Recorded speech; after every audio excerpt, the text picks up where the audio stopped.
বাংলাদেশের কঠিন চাপে অবস্থান বদলাচ্ছে ভারত। দর্শক, এক মহাবিজয়ের দ্বার প্রান্তে বাংলাদেশ। ৫৫ বছরের ইতিহাসে যা সম্ভব হয়নি, এখন সেটা সম্ভব হচ্ছে।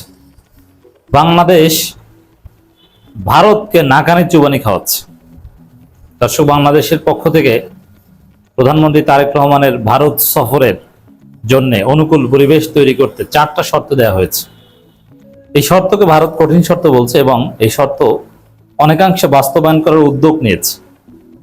যদিও ভারতের শয়তানের বিষয়ে অবশ্যই বাংলাদেশ সরকার ডেফিনেটলি সতর্ক, এবং তাদের কূটনীতি, তাদের চাণক্য নীতি, এগুলো আমরা জানি, বুঝি। তারপরও যতটুকু আমরা সর্বশেষ লক্ষ্য করছি, তাতে ভারত তার অবস্থান বদলানোর ইঙ্গিত দিয়েছে। ভারতের সুর নরম হয়ে আসছে।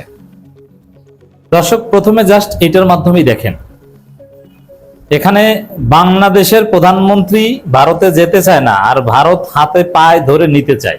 এটাই তো বাংলাদেশের যে গুরুত্ব, তার প্রমাণ। এর মানে ভারতের জন্য বাংলাদেশকে প্রয়োজন, বাংলাদেশের অত প্রয়োজন না। কারণ সম্পর্ক স্বাভাবিকীকরণ করার জন্য বাংলাদেশ উদ্গ্রীব হয়ে উঠে নাই, উতলা হয়ে পড়ে নাই। বরং আমরা দেখছি বাংলাদেশের সাথে সম্পর্ক নর্মালাইজেশনের জন্য ভারত উদ্গ্রীব। প্রধানমন্ত্রী তারেক রহমানকে নরেন্দ্র মোদী নিতে চায়, বারবার দাওয়াত দেয়। প্রশ্ন তো এভাবে করা যায়, কই বাংলাদেশ তো একবারও নরেন্দ্র মোদীকে দাওয়াত দিল না, অথবা নরেন্দ্র মোদী বাংলাদেশে আসবে এটা তো কেউ কল্পনাও করে না। তাহলে কি বোঝা গেল? ভারতের দরকার বাংলাদেশকে, বাংলাদেশ ভারতকে এখন গোনে না। কারণ ইউনূসের সময়টাতে বাংলাদেশ অভ্যস্ত হয়ে গেছে ভারতকে বাদ দিয়ে চলতে। ভারতের ভিতরে হাহাকার লেগে গেছে বাংলাদেশের অভাবে। বাংলাদেশের মানুষ ভারতে যায় না, ভারতের মেডিকেল ব্যবসা চলে না, ভারতের হোটেল ব্যবসা চলে না। অনেক হোটেল ব্যবসায়ী এবং পশ্চিমবঙ্গের নানান কাপড় ব্যবসায়ী অনেকে ব্যবসা বাদ দিয়ে আলু পেঁয়াজ চাষ করতে গেছে। কারণ বাংলাদেশের মানুষ আসে না, চলে না, আলু পেঁয়াজ নেয়। আলু পেঁয়াজ নেয়া যদি বন্ধ করে দেয় বাংলাদেশ, ভারতের অনেক কৃষক আত্মহত্যা করবে। টনকে টন আলু পেঁয়াজ পচে যায়, আপনারা এটা দেখেছেন।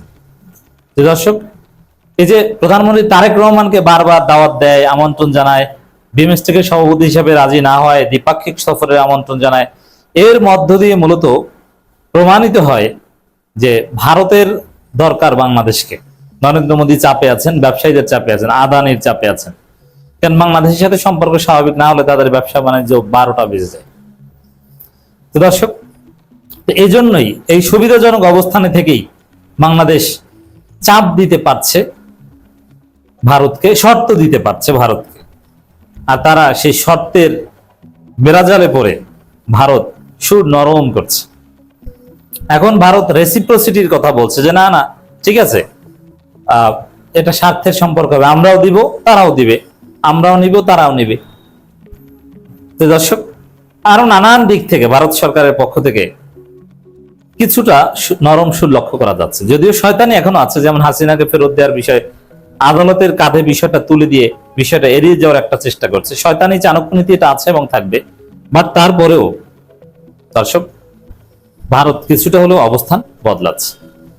ভারতের মিডিয়াগুলো খেয়াল করছি আমরা, প্রভাবশালী মিডিয়াগুলো নানান নিবন্ধ, নানান আর্টিকেল, সম্পাদকীয় রিপোর্ট তারা পাবলিশ করছে, যেখানে ভারতের পররাষ্ট্রনীতির এই প্যারাডাইম শিফট, বাংলাদেশের চাপে নতি স্বীকার করার যে আলামত, এটা তারা তুলে ধরার চেষ্টা করছে। এরকমই একটা রিপোর্ট, দ্য প্রিন্টের রিপোর্ট। ঢাকার চাপে অবস্থান বদলাচ্ছে ভারত, দুই দেশের সম্পর্ক সন্ধিক্ষণে। মজার রিপোর্ট। মজার বিষয় হচ্ছে যে এই রিপোর্ট যিনি তৈরি করেছেন ছদ্মনামে, সরাসরি নাম প্রকাশ করেন নাই। কেন নাম প্রকাশ করেন নাই? কেন? মোদী নিজেই লিখছে নাকি? দর্শক দেখেন, এছাড়া ভারতের পররাষ্ট্র মন্ত্রণালয়ের মুখপাত্র রণধীর জয়সওয়াল তিনি নানান কথা বলছেন যে না, ইতিবাচক সম্পর্ক চাই, গঠনমূলক সম্পর্ক চাই, ভবিষ্যৎমুখী সম্পর্ক চাই, রেসিপ্রোকাল সম্পর্ক চাই, নানান ভাষায় বলছেন। আবার কেউ কেউ অবশ্য একটু থ্রেট দেওয়ার চেষ্টা করছেন, এই চাণক্য নীতি থাকবে। কেউ কেউ বলছে না, তারেক রহমানের সফর নিয়ে ঢাকার শর্ত রূঢ়, অহংকারী, এবং যদি না আসে তাহলে কড়া মূল্য দিতে হবে, এরকম থ্রেট দেওয়ার বা শয়তানি করার, বাংলাদেশে স্যাবোটাজ করার এ ধরনের ভয়টাও দেখাচ্ছে। কিন্তু এর চাইতে বড় ভয় দেখিয়ে যে কাজ হয় নাই, বাংলাদেশকে চলাতে পারে নাই, এটা তো ভারত দেখছে, নরেন্দ্র মোদী দেখেছে। যতই ভয় দেখা, কাজ হয়নি। সবচেয়ে বড় বিষয়, বাংলাদেশের জনগণ এখন ঐক্যবদ্ধ। বাংলাদেশের জনগণের মধ্যে ভারতের দালাল নেই। বিএনপি নেতাদের মধ্যে কেউ কেউ আছে, কিন্তু ওটা মুখ্য না। তারেক রহমান ঠিক আছে, পররাষ্ট্রমন্ত্রী ঠিক আছে, আর সবচেয়ে বড় বিষয় বাংলাদেশের জনগণ ঠিক আছে। তো বাংলাদেশকে যে ভারত একটু ভয় দেখাতে চাচ্ছে সুর নরম করার মধ্যে, তার প্রমাণ হচ্ছে যে কুমিল্লা থেকে শুরু করে দেশের বিভিন্ন সীমান্তে, ভারতের সীমান্তে তার হাজার হাজার জনগণকে জড়ো করেছে, সুযোগ পেলেই পুশিন করবে। তো দর্শক, ঢাকার চাপে অবস্থান বদলাচ্ছে ভারত, দুই দেশের সম্পর্ক সন্ধিক্ষণে। তো অবস্থানটা তো বাংলাদেশ বদলাচ্ছে না, ভারত বদলাচ্ছে। এর মানে ভারতের পরাজয়, ভারত নাকে ঘর দিচ্ছে, বাংলাদেশের বিজয়। সাবেক প্রধানমন্ত্রী শেখ হাসিনাকে কেন্দ্র করে ঢাকা যখন চাপ বাড়াচ্ছে, তখন বাংলাদেশের বিষয়ে অবস্থান বদলাচ্ছে ভারত। এক্ষেত্রে তারা পারস্পরিক স্বার্থের প্রয়োজনীয়তার উপর গুরুত্ব দিচ্ছে। এটাই নরম সুরের একটা আলামত। এটা বোঝাতে প্রথমবারের মতো ভারত ইংরেজিতে রেসিপ্রোসিটি শব্দ ব্যবহার করছে, যার অর্থ পারস্পরিক স্বার্থ আদান প্রদান। এর মানে কি, ঠিক আছে আমরা শেখ হাসিনাকে ফেরত দিব প্রয়োজনে, তোমরা কি দেবো আমাদেরকে, আমরা যা বলবো সেটাই হবে, সেই জোগাড় নাই। দেখছেন, এখন রেসিপ্রোসিটির কথা বলছে। এবার খবর প্রকাশ করছে ভারতের অনলাইন দি প্রিন্ট, কেশব ছদ্মনামে লেখা এই প্রতিবেদনে আরো বলা হয়। তো কেশব ছদ্মনামে, মানে ছদ্মনামে কেন? নরেন্দ্র মোদী নিজে লিখছেন নাকি, না জয়শঙ্কর লিখছেন, না বিক্রম মিশ্র লিখছেন? ভারতের পররাষ্ট্র মন্ত্রণালয়ের মুখপাত্র রণধীর জয়সওয়াল নিয়মিত ব্রিফিং এ বলেন, বাংলাদেশের সঙ্গে পারস্পরিক স্বার্থ ও রেসিপ্রোসিটি ভিত্তিতে ইতিবাচক, গঠনমূলক এবং ভবিষ্যৎমুখী সম্পর্ক চায় ভারত। এর মানে এখনো আমরা চাই চাই চাই। আবার দীনেশ ত্রিবেদীর সর্বশেষ বক্তব্য শুনলাম, তিনিও হাল ছাড়েন না, না না না এটা হবে, আমরা আশা করি হবে।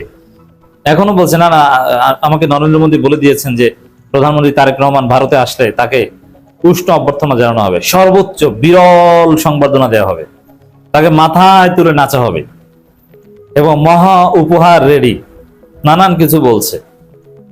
কিন্তু না, বাংলাদেশ গুনছে না। তোমরা আগে নথি স্বীকার করে আসো, শেখ হাসিনাকে আগে বিসর্জন দাও, আওয়ামী লীগ নেতাদের বিসর্জন দাও, তারপরে লাইনে। এটাকে বলে স্বাধীন পররাষ্ট্রনীতি।